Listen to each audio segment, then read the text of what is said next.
Hi, what's up? I really don't want this to be many parts. I hope this is my second last, or maybe my third last part. I was speaking about how it is that in this country it's diverse religiously.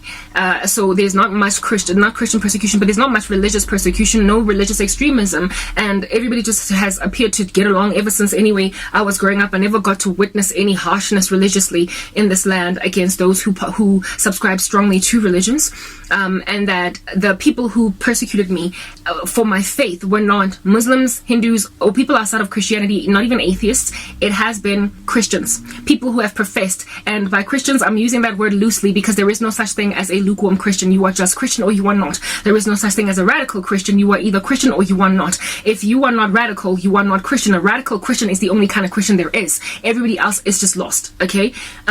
So when I got saved, I entered into this word and I got all serious about it.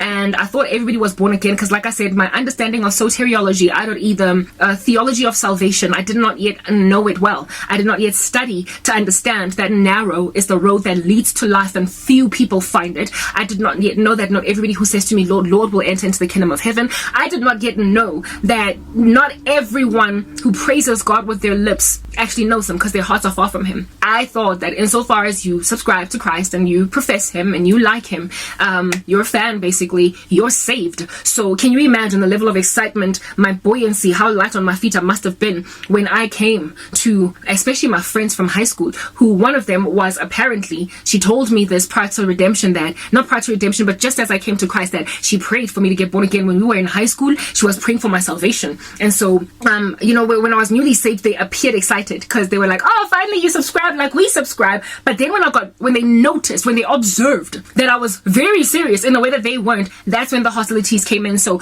this one friend of mine, when I went to her and I was like, guess what, I'm saved, she was like, I prayed for you when I was in school, when we were in high school. So God heard me all these years later. He's amazing. He works in mysterious ways. And I imagine that I could just like burp out all of my excitement in Jesus and my walk with him and fellowship with this girl, you know. I thought I could just be free. And when I started to like rap about Jesus and what he's doing and what he's showing me in the word and all that jazz, my goodness, the hostility, it happened within a year of my redemption. I literally enjoyed being newly saved and people being excited for my salvation for about 6 months, because after that people got cold, they got aloof, they got mean-spirited and appeared unhappy with what I was doing. One of the women that actually accompanied me to church, one time when I made a status, I put up a status update on Facebook that I'm looking for a church, I don't know what's going on. She picked me up, took me to Rhema. A couple of times she and her husband every Sunday would pick me up. She turned so cold and so hostile against me. She was a colleague that I was working with at MTN. She got so hostile, so cold that I couldn't understand. But I did what you wanted me to do. You're the one that dragged me to church one Sunday morning. You're the one that went out of your way, despite me having my own vehicle and despite me even living closer to Rhema than you, and you literally drove with your husband and your child and picked me up at my apartment when I was like basically dragging my body out of bed on Sunday morning, and you knocked on my door and you waited for me to get bathed and you took me to church, and you did this for several Sundays in a row. And now that I am coming to you all excited about the things of Jesus, why are you mean? I couldn't understand it until I grew very quickly in the faith because I studied through very sound men. God was miraculous like that, miraculously led me that way to sound preachers. So I was listening to a lot of Paul Washer in the beginning of my walk, Tim Conway, Paul Washer. I'll be honest, the Gospel Coalition, I was all up in those guys' business, right? John Piper, I got into them real quickly, and they gave me the gospel. They set the record straight. I mean, Paul Washer is by far the biggest record straight setter in my life, in the sense that him and Tim Conway, he like tweaked and tuned and, you know, tightened screws in my understanding of the gospel. He made it sound like he got me convicted of, especially Paul Washer and Tim Conway, the two of them. Like, I remember Tim Conway doing the parable of the dragnet and making it clear that many of you that are sitting in this room today are going to hell. And for me, it was like, but they're sitting listening to your sermon and they are in agreement and I can hear the amens in the background. Are you going to tell me that these people who profess Jesus, they've said this in his prayer, they're going to hell? They inspired so much of a fear of God in me. The fretful, frightful youth sermon, yeah, Paul Washer.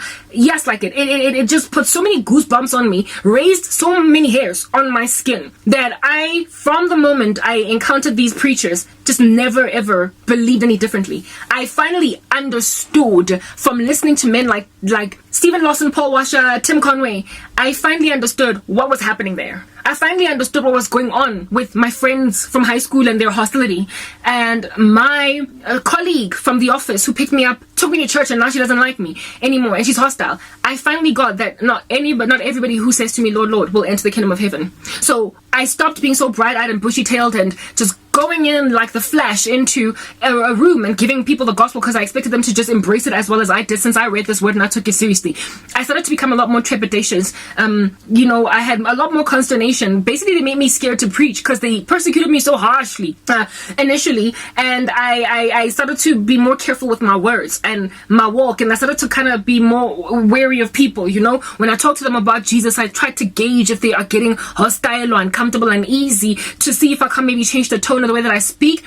All that stuff I stopped doing because really, you're gonna try and accommodate everybody until you're not preaching anymore and you're seeker sensitive. So I grew out of it, but initially my persecution caused me fear to preach or speak freely about Jesus until I was thrown into the squall, and now I'm just as bold as like bold can get, right? Yeah. So I found out that people are lukewarm about 6 months into my faith. I understood why they walk that way. They are similar to the Hebrews written of in Romans 11. How it is that those people who were once my people are no longer going to be my people, and I'm going to call those who are not initially my people, my people. And with that, I am going to make my original people basically jealous. I am going to cause the Hebrews to be jealous of the Gentiles because they rejected me. So I'm going to give my son to the Gentile generation, and they will get handled, these Hebrews of mine, in the tribulation. I'll bring them back in Jacob's trouble. But the church age is basically this era where the Lord is using the people who were not his people as an example to the people who were once his people. Now that he's made them his people,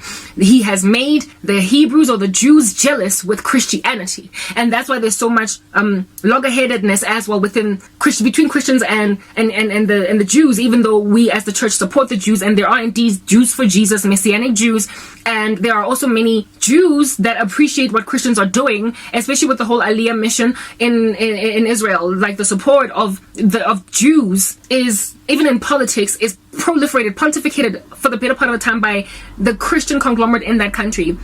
So the United States of America, for instance, had a history of being very pro-Israel, and that is because of the Christian conglomerate in America that is pushing, that has been pushing, but now seems like things are falling apart, for the acceptance and the embracing and the loving of God's holy land and God's people, because they want for the fulfillment of Bible prophecy to happen. We understand that they are ultimately our estranged brothers and sisters, and they are God's apple of the eye, and they are the first chosen, so we don't get to cast them out. So replacement theology is a heresy type setup thing. But that whole thing, that whole animosity or enmity between Christendom and Judaism is because of, indeed, that sword that God has put between the Jews and the Christians because of the rebellion of the Jews. And so we have become his people, whereas they were his people, and he will save only a remnant in the tribulation type establishment thing. The whole Romans 11 principle, where God temporarily leaves to their reprobate state the people who were once his people,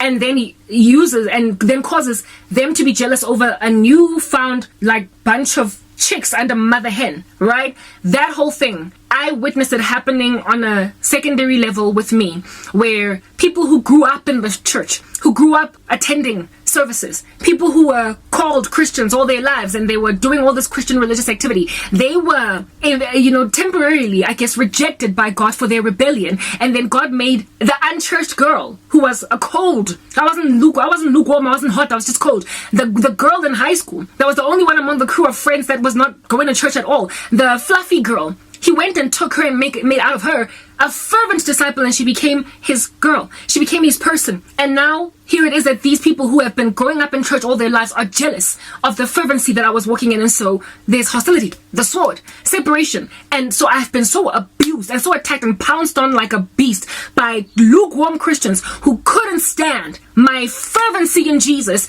and the realness of my walk with him. And so they left me destitute, and in their hostility are still to this day watching me languish. Next part.